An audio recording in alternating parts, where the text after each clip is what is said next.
समस्त राक्षसों का विनाश करके भी माता काली का क्रोध शांत नहीं हुआ और वे समस्त मानव जाति को नष्ट करने के लिए अपना खाड़ा खप्पर लेकर आगे बढ़ने लगी। तब भगवान शंकर माता काली के रास्ते में लेट गए और उनसे वचन लिया कि वे ऐसे किसी भी व्यक्ति को न मारें जो भिक्षा ले रहे हों, जो भिक्षु हों। और इसीलिए ऐसी मान्यता है कि इस दिन अर्थात छेरछेरा त्योहार के दिन सभी लोग एक दूसरे के यहाँ भिक्षा लेने जाते हैं। इंटरेस्टिंग ना? Very interesting. अब चलिए हम शुरू करते हैं अपना एनालिसिस।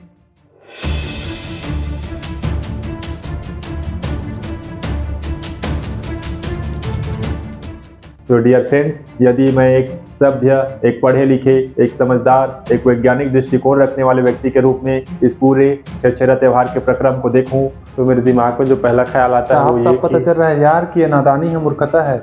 किसी ने कहानी सुना दी प्राचीन काल की और बस निकल पड़े सब के सब झोला लेके और चिल्लाने लगे छेरछेरा छेरछेरा।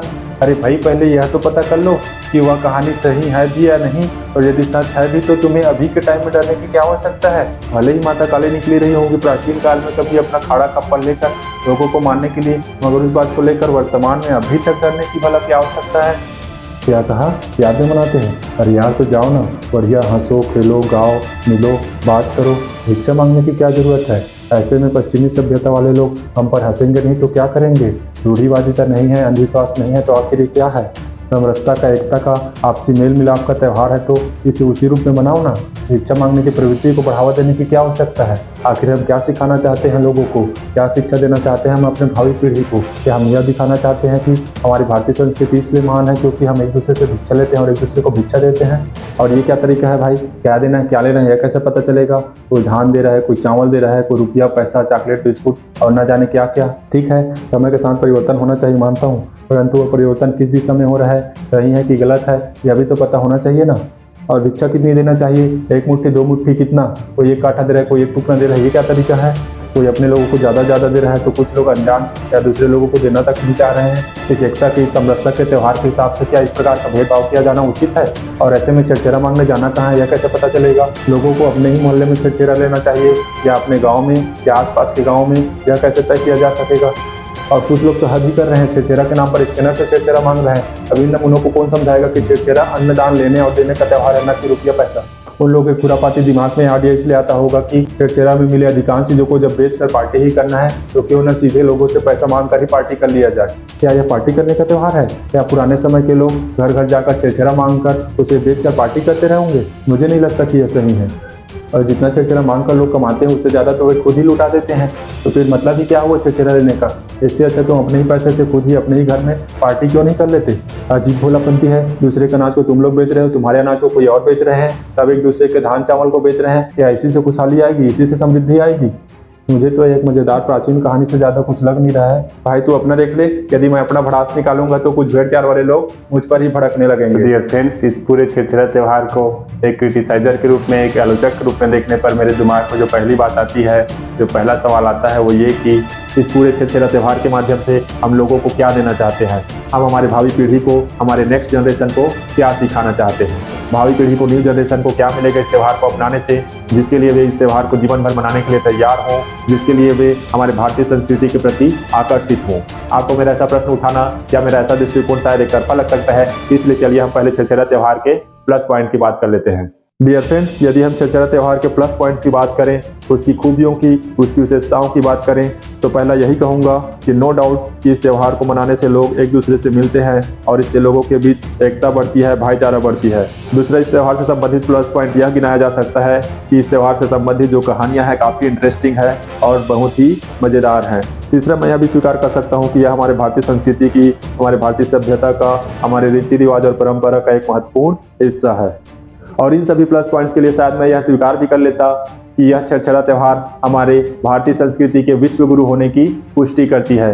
परंतु इससे पहले इस त्यौहार से संबंधित कमियों की, इसकी खामियों के भी विश्लेषण कर लेना जरूरी है। चलिए अब हम इस त्यौहार से संबंधित कुछ खामियों को, कुछ कमियों को ढूंढने का भी प्रयास करें। डियर फ्रेंड्स, यदि इस छेरछेरा त्यौहार को मैं एक आलोचक के दृष्टिकोण से, एक क्रिटिसाइजर के दृष्टिकोण से देखूं तो सबसे पहले प्रश्न यही उठेगा कि कहीं हम इस त्यौहार के माध्यम से अपनी भारतीय संस्कृति में भिक्षा मांगने की प्रवृत्ति को तो बढ़ावा नहीं दे रहे हैं। लोगों के मन में मांगने के प्रति जो असहजता की भाव होती है, जिस भाव के कारण हम कर्म करने के लिए, मेहनत करने के लिए प्रेरित होते हैं, उस भाव को, उस असहजता को कम कर रहे हैं, समाप्त कर रहे हैं। आप शायद कहेंगे कि एक दूसरे से दान मांगना एक अलग बात है और भिक्षा लेना एक अन्य बात है, परंतु डियर फ्रेंड्स, आप देख सकते हैं कि शहरों में छेरछेरा त्यौहार और भिक्षा मांगने में ज़्यादा अंतर दिखाई नहीं देता है। गरीब बच्चे इस दिन को एक ऐसे दिन के रूप में देखते हैं जिस दिन उन्हें ज़्यादा भिक्षा मिलती है। इस त्यौहार के सांस्कृतिक महत्व या त्यौहार की गरिमा आदि से उनका दूर दूर तक कोई संबंध, कोई नाता दिखाई नहीं पड़ता है। डियर फ्रेंड्स, दूसरी खामी जो इस त्यौहार से संबंधित गिनाई जा सकती है वो ये कि इस त्यौहार से संबंधित अधिकांश कहानियाँ अधूरी लगती हैं। मज़ेदार तो हैं परंतु वे कन्विंसिंग नहीं लगते हैं। यदि कोई बच्चा इस त्यौहार से संबंधित विभिन्न प्रचलित कहानियों के संबंध में आपसे पूछ ले कि यह त्यौहार खुशहाली को, समृद्धि को कैसे बढ़ाती है, तो शायद हमारे पास इसका कोई जवाब नहीं होगा।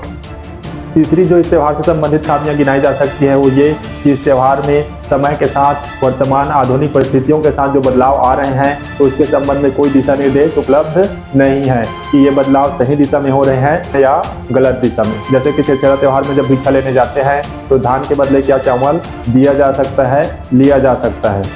धान के बदले पैसा या खाद्य पदार्थ देना इस त्यौहार के मूल्य के, इस त्यौहार के महत्व के अनुरूप होगा या नहीं होगा। इस त्यौहार के बदले भिक्षा में मिले धान को बेचकर पार्टी करना उचित है या नहीं है। हमें भिक्षा कितनी देनी चाहिए, 1 मुट्ठी, 1 किलो, कितना, इसका कोई पैमाना निश्चित नहीं है। साथ ही साथ यह सवाल भी उठाया जा सकता है कि यह त्यौहार इसी टाइम क्यों मनाया जाता है, किसी अन्य टाइम में क्यों नहीं मनाया जा सकता, आदि आदि कई प्रश्न उठाए जा सकते हैं जिसका हमारे पास कोई कन्विंसिंग जवाब नहीं होता है। वास्तव में हम इस त्यौहार के मूल्य, इस त्यौहार के महत्व के बारे में ही पूर्णतः क्लियर नहीं है। हमें पता ही नहीं है कि इस त्यौहार में कोई सिल्वर थ्रेड है या नहीं।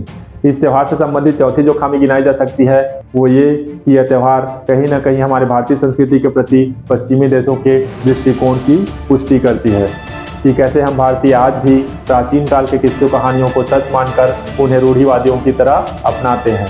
यदि मैं किसी बच्चे से बोलूं कि हम छेरछेरा त्यौहार के दिन भिक्षा लेने इसीलिए जाते हैं ताकि काली माता हमारी गला ना काट दें, तो इसके क्या मतलब होंगे? क्या वह बच्चा इसे सच मानेगा? यदि वह इसे सच मानेगा तो उसके बाल मन पर क्या प्रभाव पड़ेगा? निश्चित रूप से कुछ बच्चे ऐसे जरूर होंगे जो यह देखना चाहेंगे कि भिक्षा लेने नहीं जाने पर काली माता सच में आती है या नहीं आती है, और यदि वे ऐसा परीक्षण करेंगे तो इसके क्या प्रभाव होंगे? क्या वह हमारे भारतीय संस्कृति पर विश्वास कर पाएंगे? क्या वे हमारी भारतीय संस्कृति को अपना पाएंगे, उसके प्रति आकर्षित हो पाएंगे? यह भी एक बहुत ही बड़ा प्रश्न है। पांचवा, इस त्यौहार से संबंधित जो खामी गिनाई जा सकती है वो ये कि आमतौर पर ऐसा देखा जाता है कि कुछ लोग छेरछेरा देते समय जान पहचान वाले लोगों को ज़्यादा छेरछेरा देते हैं, जबकि अनजान लोगों को छेरछेरा देना नहीं चाहते हैं। तो क्या इस एकता के, समरसता के प्रतीक त्यौहार में इस प्रकार के भेदभाव किया जाना उचित है? एक अन्य सवाल इस छेरछेरा त्यौहार से संबंधित जो उठाई जा सकती है वो ये कि आखिर हमें छेरछेरा लेने जाना कहाँ चाहिए? अपने गली मोहल्ले में, अपने ही गांव में, या आसपास के गांव में? आखिर हमें छेरछेरा लेना कहाँ से चाहिए? तो डियर फ्रेंड्स, यदि हम इस छेरछेरा त्यौहार से संबंधित कमियों की और इसकी खूबियों की तुलना करें तो शायद हमें यह स्वीकार करना पड़ेगा कि इसमें खूबियों से ज़्यादा खामियां दिखाई पड़ रही हैं, और इसीलिए शायद हम यह स्वीकार नहीं कर सकते कि यह पर्टिकुलर टॉपिक अर्थात छेरछेरा त्यौहार हमारे भारतीय संस्कृति के विश्व गुरु होने की पुष्टि करती है, क्योंकि हमारे भारतीय संस्कृति के विश्व गुरु के स्वाभिमान के अनुरूप इस त्यौहार में कोई ऐसी बात होनी ही चाहिए थी जिसे हम भारतीय नहीं बल्कि समस्त विश्व स्वीकार कर सके कि यह छेरछेरा त्यौहार एक बहुत ही महत्वपूर्ण खोज है, दर्शन की बात है, ज्ञान की बात है, जो आज भी समस्त विश्व के लिए कल्याणकारी है, उपयोगी है। परंतु अफसोस कि इस त्यौहार में ऐसी कोई खास बात, ऐसी कोई सिल्वर थ्रेड नजर नहीं आ रही है।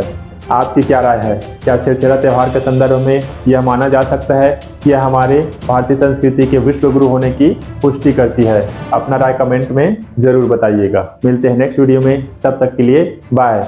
यदि वीडियो अच्छी लगी हो तो लाइक शेयर सब्सक्राइब जरूर कर लीजिएगा। डियर फ्रेंड्स, अभी वीडियो स्किप नहीं करना है, अभी तो मेन एक्साइटिंग पार्ट बचा है। वाह, ये तो हो गया शूटिंग वाला पार्ट। अब चलो जल्दी से एडिटिंग भी कर लेता हूँ। त्यौहार से पहले वीडियो अपलोड करूँगा, ज़्यादा व्यू मिलेंगे।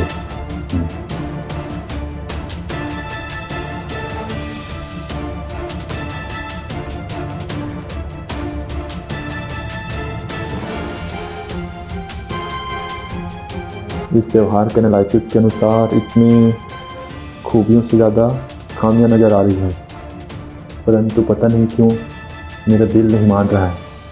इस त्यौहार से संबंधित जो कहानियां हैं वो भगवान शंकर से, माता काली से, श्री रामचंद्र से संबंधित हैं। अर्थात यह त्यौहार बहुत प्राचीन काल से चला आ रहा है। ऐसे में इस त्यौहार को हमारे विभिन्न ज्ञानी, ऋषि मुनि, संत महात्मा, विद्वान लोगों ने देखा है।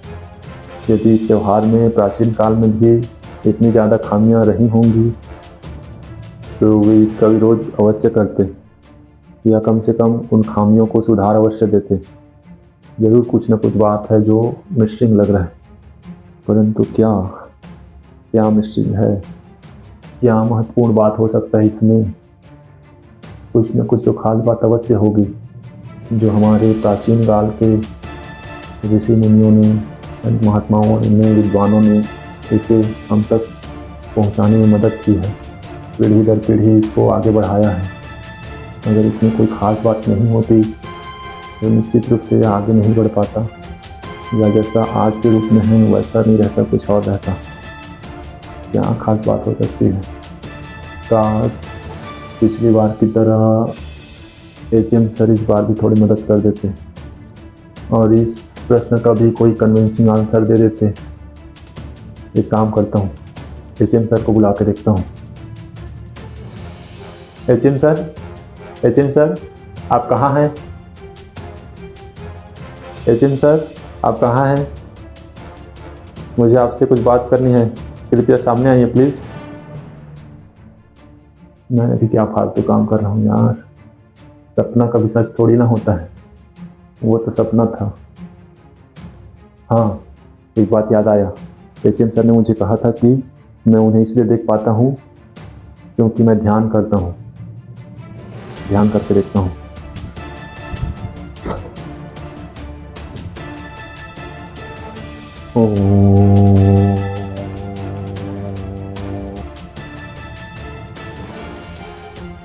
एक बार और ट्राई करता हूँ।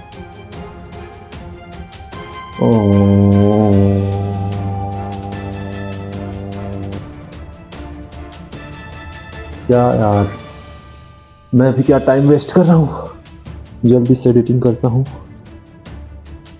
और अपलोड करूँगा अपना वीडियो, ताकि सही समय पर डाल सकूँ।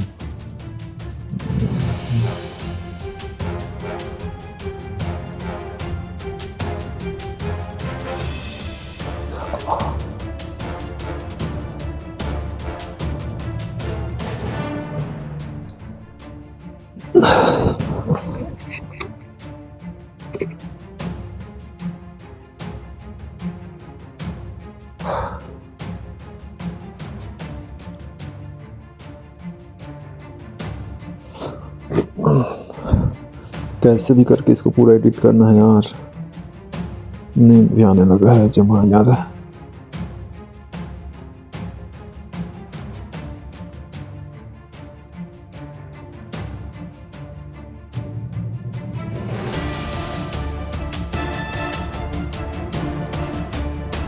एनालाइजर जी उठिए। एनालाइजर जी उठिए। HM सर आप आ गए? जी एनालाइजर जी, मगर अब क्या फ़ायदा HM सर, मैंने तो अपना वीडियो एडिट कर लिया है और आप अब आ रहे हैं। मेरा आना या नहीं आना आपके ही ध्यान की अवस्था पर निर्भर करता है एनालाइजर जी, मगर अभी आपने अपना वीडियो अपलोड तो नहीं किया है ना।